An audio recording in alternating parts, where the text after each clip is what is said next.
walked through seasons that no one else has. Personal victories, quiet losses, and unexpected twists that reshaped your path. Still, an inner critic may try to reduce this rich journey to a simple tally of shortcomings, like behind schedule, not good enough, must fix everything before I can rest. Honoring your journey means taking back control from that critical voice. It's about practicing self-compassion, treating yourself with the same kindness you would offer to a dear friend, and self-respect, understanding that every step, even the missteps, holds value and dignity.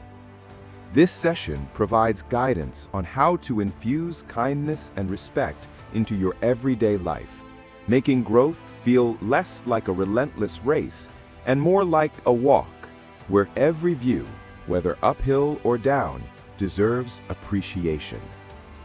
Why self-compassion fuels sustainable growth? There is a common misconception that harsh self-talk drives success.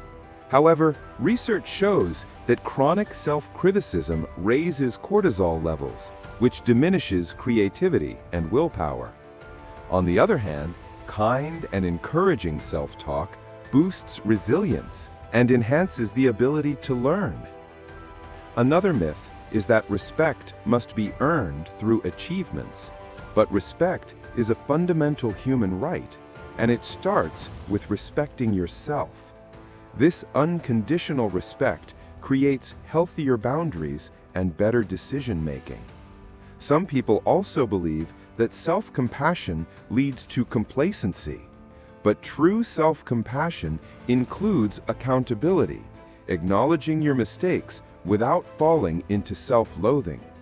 It allows for faster recovery and more adaptive strategies moving forward. The 3 pillars of self-compassion, adapted from Kristen Neff. Mindfulness, recognizing pain or failure without exaggerating it or suppressing it. Common humanity, understanding that imperfection is universal and you are not uniquely flawed. Self-kindness, responding with warmth instead of judgment.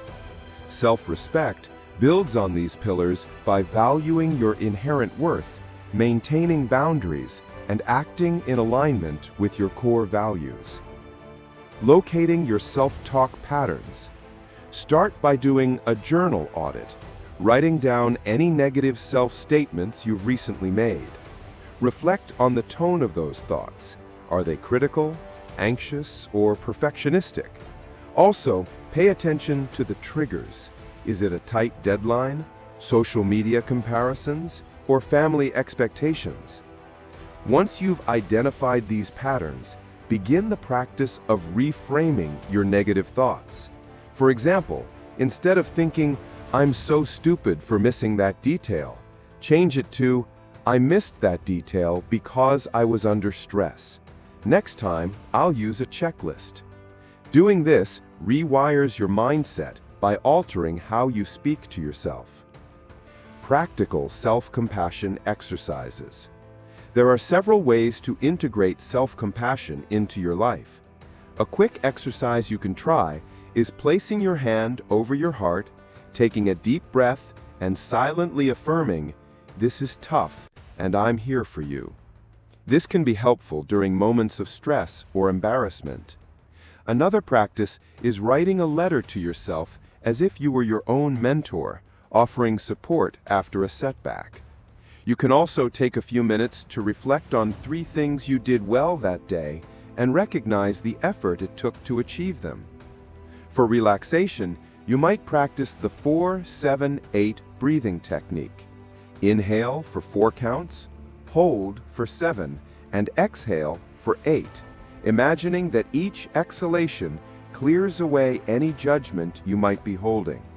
This can be especially helpful before bed or when you're stuck in negative thought loops. Additionally, set boundaries by repeating a mantra such as, "My time and energy are valuable." This will help you when you need to say no or establish limits. Respecting your past, present, future. Reflect on your past regrets. Rather than dwelling on them, try to identify the skills or insights you gained from those experiences. Thank your past self for surviving those moments and for the lessons learned. In the present, do an energy audit. Track what drains your energy and what replenishes it over the course of a week.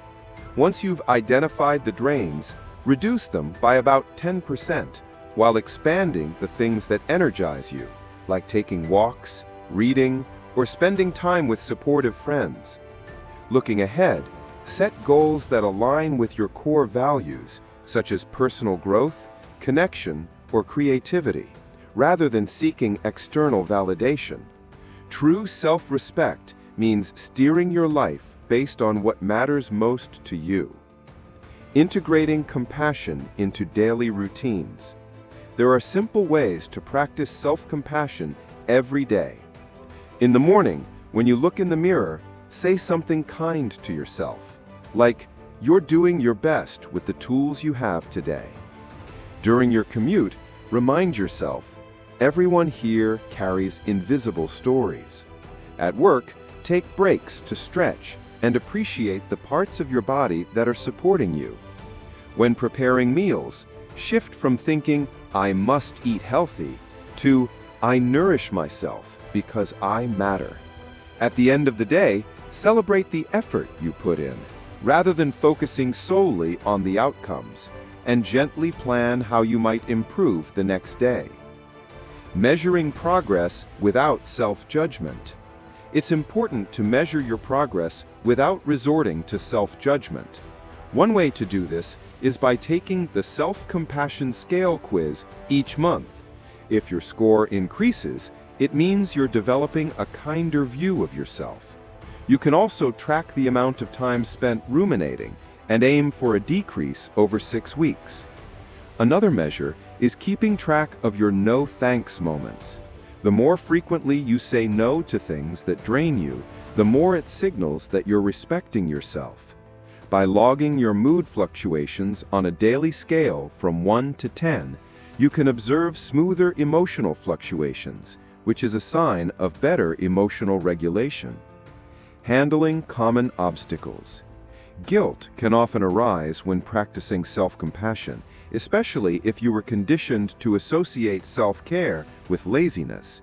Remind yourself that compassion fuels your capacity to help others. If you slip into perfectionism during stressful times, acknowledge it without judgment and go back to your compassion practices, like the hand-on-heart exercise. If you face cultural pushback, remember that some environments may value stoicism. Model a balanced approach and share the research that supports the benefits of vulnerability. And if time is scarce, incorporate small micro-practices like 30-second breathing exercises. Community and external support.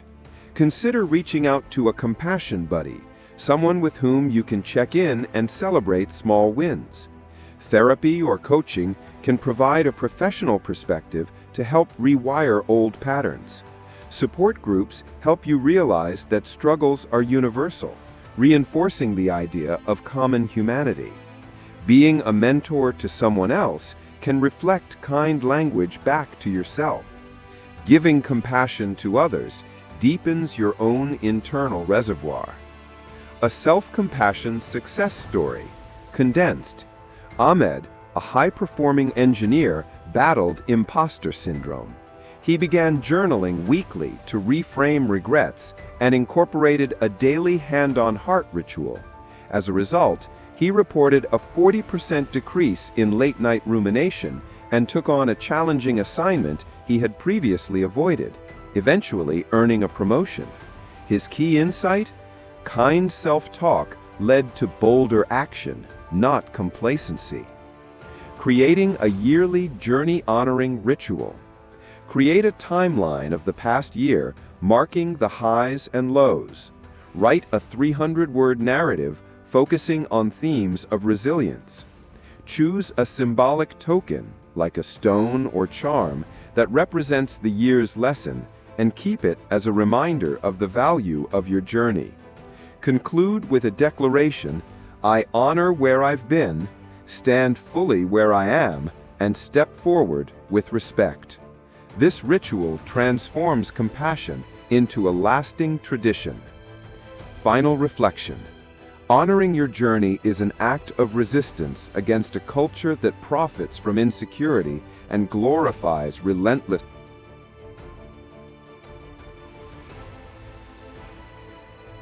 Thank you for watching. Join us on this journey. Don't forget to subscribe.